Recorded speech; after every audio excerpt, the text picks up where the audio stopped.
السلام عليكم ورحمة الله وبركاته. ازيكم حبايب قلبي؟ عاملين ايه؟ يا رب تكونوا بخير.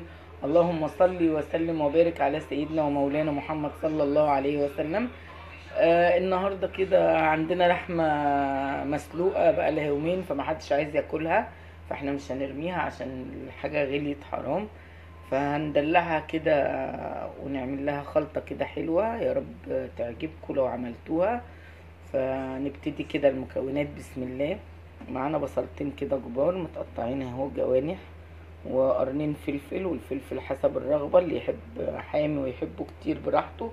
معانا قطيتين متقطعين حتت صغيرة، وبطاطساية كبيرة، وبرضو البطاطس براحتك، بس احنا عايزين نعمل حاجة كده على قد ما تفضلش منها حاجة. طبعا اللحمة، وطبق شرب صغنن. ومعانا البهارات 7 بهارات. معانا 7 بهارات، معلقة صغيرة، نص معلقة صغيرة بابريكا، معلقة صغيرة فلفل اسمر، نص مرقة دجاج. نبتدي بسم الله. لما يلا نبتدي. احنا كده حطينا الطاسة على البوتاجاز، نص معلقة سمنة ومعلقتين زيت. بسم الله الرحمن الرحيم. اول حاجة نبتدي بيها البصل. بسم الله الرحمن الرحيم.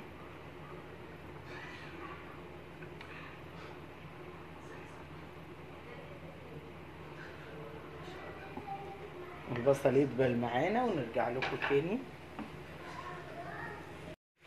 اهو يا حبايبي اصفر البصل كده، اصفر، ما نخلوش ياخد، هو يعني صفر اهو زي ما انتم شايفين كده، ما ياخدش لون خالص. نحط بقى الفلفل.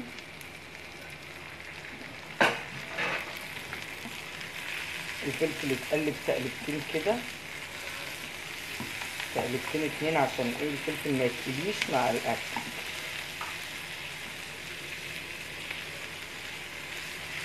نروح حاطين القوطه والفلفل، قلبناه تقلبتين بالظبط عشان يبقى فيها طعم الفلفل، ما يبقاش كانه فلفل مقلي. وادي القوطه اهو.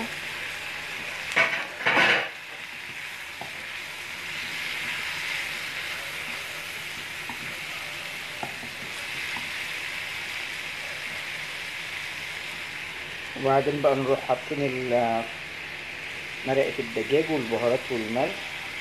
ما تكتريش ملح عشان مرقه الدجاج.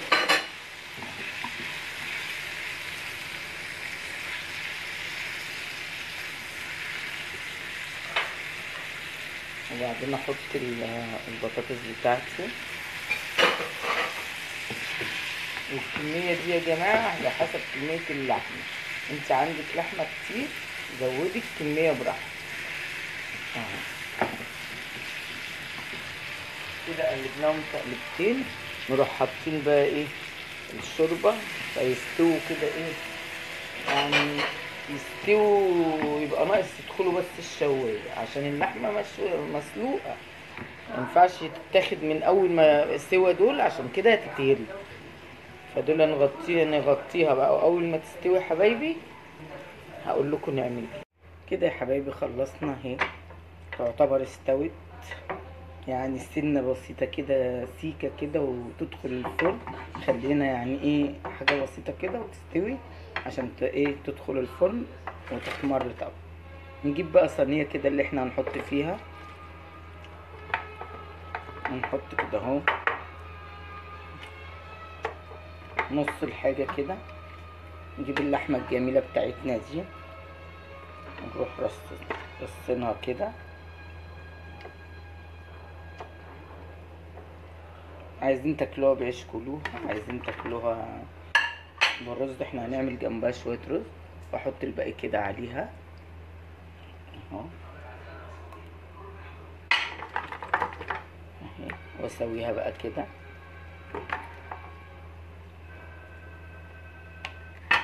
وادخلها بقى الفرن، وبعد ما تدخل شوف هنعمل ايه، اوريها لكم بقى كده. وجربوا يا جماعه بدل ما الحاجه تترمي. وخلصت الصينيه بتاعتنا اهي. البطاطس اهي استوت، واللحمه، وشكلها تحفه وطعمها جميل. وعملنا جنبها بقى حلة رز جميلة جميلة جميلة. رز الحباية وحباية ده في منتهى الجميل. بص شكله عامل ازاي. نغرف بقى ونوري. كده خلصنا اكلنا حبايب قلبي. يا رب يكون عجبكم، ويا رب اكون استفدتوا مني باي حاجة كده. والسلام عليكم ورحمة الله وبركاته. اشوفكم في فيديو جديد. وخلصنا اكلنا حبايب قلبي. يا رب يكون عجبكم ورضاكم، ويا رب اكون افدتكم بحاجة. اللحمة هي زي الزبدة، اللهم صل على النبي. والرز الحباية والحباية جميل، واللي عايز ياكلها بعيش برضو ياكلها عادي. ومعنا اهو طبق لفت جميل. ويا رب كده تكونوا استفدتوا بحاجة، واشوفكم على خير في فيديو جديد. والسلام عليكم ورحمة الله وبركاته. وخلصنا وغرفنا والريحة جميلة والاكل تحفة. يا رب يكون عجبكم ان شاء الله.